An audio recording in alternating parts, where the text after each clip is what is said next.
Dr. Congressman Rich McCormick of Georgia. We now proceed to Congresswoman Kathy Manning of North Carolina. Thank you, Mr. Chairman. Welcome back to my good friend Dean Phillips, and thank you, Assistant Secretary Liu, for your service to our country. I want to focus on the plight of women in Pakistan for a few minutes. I am very concerned about the treatment of women in Pakistan, including female journalists and women harassed and arrested at protests and rallies leading up to the election. As you know, Pakistan is routinely rated near the bottom of the world in terms of women's inclusion, justice, safety, and security. So can you talk to us about how the State Department is working to address gender-based violence and highlight and improve the safety, the rights, the inclusion, and representation of women in Pakistan's democracy?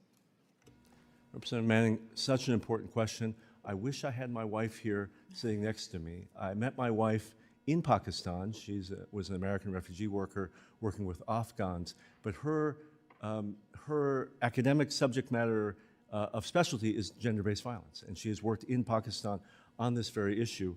What I would say about Pakistan, its human rights, the rights of women, I say about many countries, but I really mean it, which is we as foreign partners aren't going to be able to change Pakistan. Who will change Pakistan? Pakistani people will. And we see that very strong desire of women across Pakistan to be heard, to be represented, and to have their rights respected by the institutions of government as well as by the rest of society. I see great victories in Pakistan every day. There have, as I mentioned, double the number of women elected to this parliament. And do you see that as a positive moment that will actually give hope and perhaps achieve new things for women in Pakistan? I see the emergence of female leaders in Pakistan at every level as being the examples that will lead their society forward. You are entirely right. At the village level in Pakistan, lives for women are incredibly difficult. I see more women today in senior positions in business. I see them on the high court. I see them in parliament. I see them as ministers. Honestly, some days Pakistanis are doing better than Americans on some of these questions. It is a struggle for all of us, but I do credit the very brave women and young girls who are leading this path in Pakistan. And I think as foreign partners, we need to put our resources, our public statements, and our activism behind Pakistani female leaders. And can you give us some idea of the percentage of participation of Pakistani women in the economy? And are there hurdles to greater participation, and is there anything we can do to encourage greater participation? Well, one of the real issues for every business in Pakistan, but particularly for women-owned businesses, is access to financing.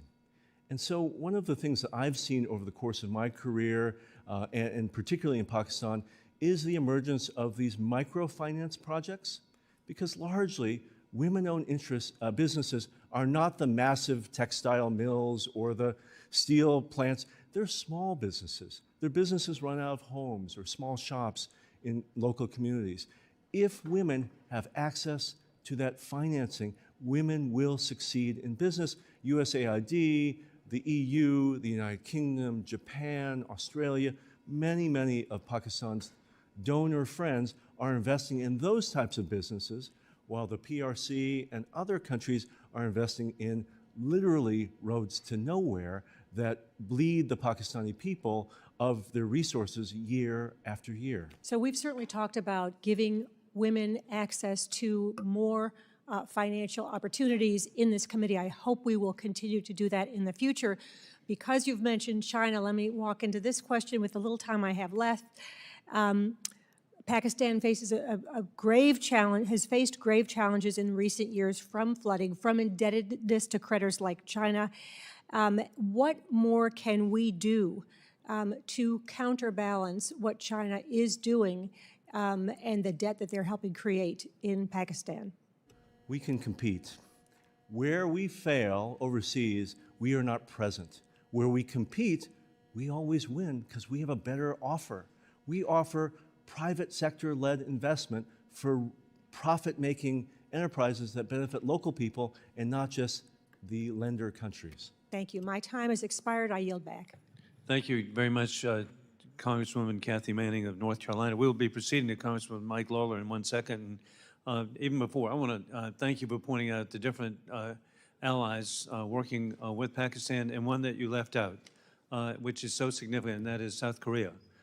To go from ashes 60 years ago to be one of the wealthiest countries on earth is an example throughout the Indo-Pacific and the South Asia of achieving a per capita income of $44,000 for each citizen. Who would ever imagine